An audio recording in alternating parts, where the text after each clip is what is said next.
नमस्कार दर्शकों, मैं हूं गायन और आप सभी का स्वागत है आपके अपने कार्यक्रम चर्चा सुखी जीवन पर with astro Guru Shah. Screen पर नंबर फ्लैश हो रहा है, उस नंबर पर कॉल करके आप अपनी कुंडली की पूर्ण जांच करवा सकते हैं, अपॉइंटमेंट बुक करवा सकते हैं, टेलीफोनिक कंसल्टेंसी ले सकते हैं। और आज हम बात करेंगे चंद्रमा के बारे में। बहुत सारे बच्चों ने गले में चंद्रमा धारण किया होता है। आखिर कौन से ऐसे ग्रह हो जाते हैं या चंद्रमा कितना कमजोर हो जाता है कि आपको गले में चंद्रमा धारण करना पड़ता है, और कितनी वर्ष तक धारण करना पड़ता है? चंद्रमा को ठीक रखने के लिए क्या उपाय रहते हैं, आज के इस कार्यक्रम में हम बात करेंगे हमारे माहिर एस्ट्रो गुरु श्याम जी से।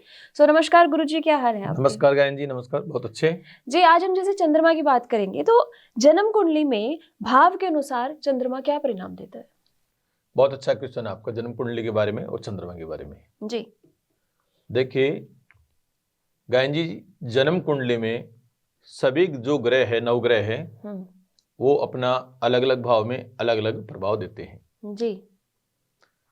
इनमें चंद्रमा भी एक मुख्य ग्रह है। चंद्र सूर्य तो मुख्य ग्रह है।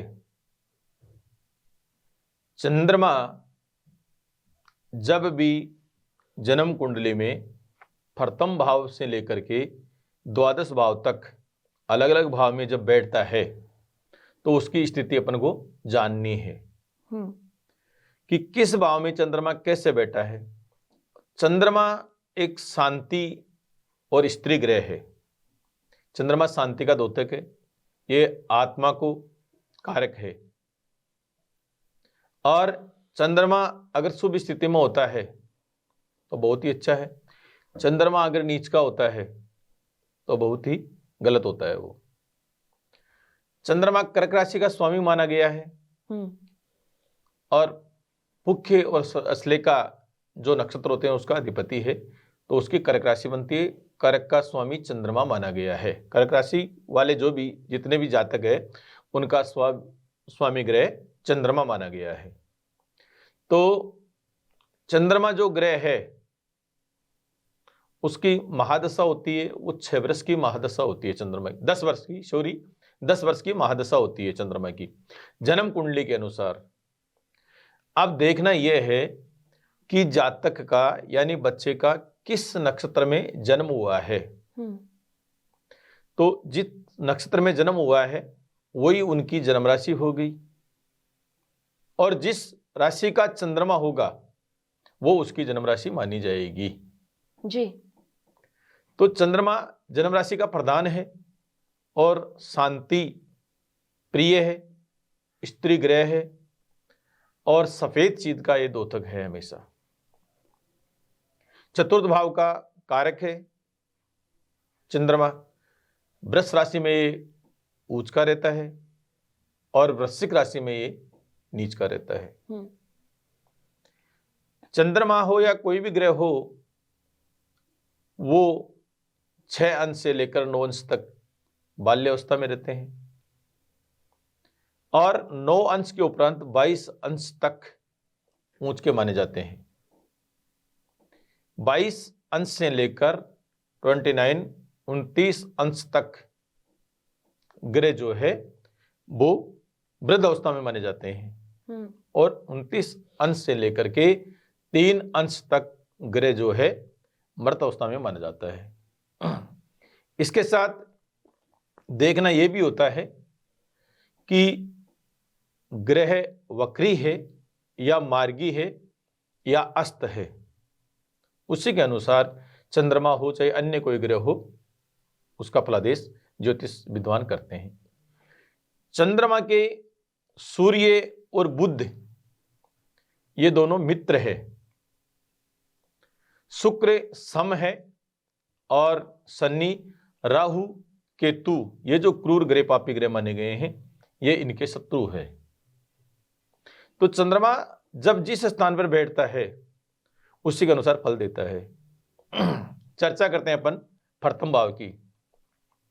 चंद्रमा प्रथम भाव में बैठा है और अकेला ग्रह बैठा है चंद्रमा, तो जातक हमेशा शांत स्वभाव का होगा। उसका स्वभाव एकदम शांत होगा, शीतल होगा और धार्मिक प्रवृत्ति का होगा। द्वितीय स्थान में अगर चंद्रमा बैठता है और वो अकेला बैठता है तो वो अष्टम स्थान को देखता है तो आयु में भी वो वृद्धि करता है और धनागमन की प्रबल संभावना जातक को रहती है। तृतीय स्थान में, तृतीय भाव में अगर चंद्रमा अकेला बैठता है तो तृतीय मिथुन राशि है, वो बुध ग्रह की राशि है, तो बुध और चंद्रमा के मित्रता है। तो तृतीय भाव का जो फल है वो बहुत ही ज्यादा चंद्रमा बढ़ा देता है, यानी भाई बंधुओं का सहयोग बहुत ही अच्छा मिलता है। भविष्य में जातक भाई बंधुओं के सौहार्दपूर्ण व्यवहार के प्रति जागरूक रहता है, भाई बंधुओं का अच्छा सहयोग उनको मिलता रहता है जी। चतुर्थ भाव में चंद्रमा बैठता है तो चतुर्थ चंद्रमा का स्वगृह स्थान है और ये माता का स्थान है। चतुर्थ घर में चंद्रमा अगर स्व स्थान पर बैठा है या ऊंचा होकर बैठा है, बलवान बैठा है, तो ऐसे जातक को माता का सुख अच्छा मिलता है। माता का लाड प्यार, माता का व्यवहार, माता का सुख जातक के प्रति अच्छा रहता है। पंचम भाव में सिंह राशि पर अगर चंद्रमा बैठा है तो सिंह सूर्य की राशि है, सूर्य के साथ भी चंद्रमा की मित्रता है। तो पंचम भाव में अगर बैठा है तो जातक शीतल स्वभाव से सजनता पूर्वक, शांति पूर्वक विद्या योग अच्छी प्राप्त करता है, अच्छी विद्या पाता है। साथ ही संतान सुख भी जातक को अच्छा मिलता है। छठवें भाव में शत्रु रोग का जो भाव है, यहां चंद्रमा निर्बल फल देता है हर जातक को। छठवें भाव में चंद्रमा निर्बल हो जाता है। फिर देखना यह है कि छठे भाव में चंद्रमा बैठा है और इस भाव पर किस ग्रह की शुभ दृष्टि है और पूर्ण दृष्टि है, तो उसके अनुसार चंद्रमा का फल नहीं मिलकर के उस जिस ग्रह की शुभ दृष्टि हो वह उसका शुभ फल देता है, पर चंद्रमा वहां निर्बल हो जाता है। सप्तम भाव में चंद्रमा बैठा है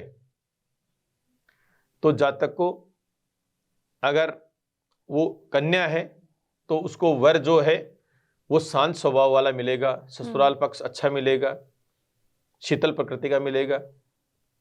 अगर कुंडली लड़के की है तो उसको जो जीवन संगनी है वो अच्छी, सुंदर आचरण वाली, शीलवान, गुणवान और शांत स्वभाव वाली मिलेगी। और सप्तम भाव में बैठ करके चंद्रमा लगन को भी देखता है सप्तम भाव में, और लगन में बैठकर सप्तम भाव को देखता है, तो दोनों स्थानों का फल चंद्रमा शुभ फलदायी होता है।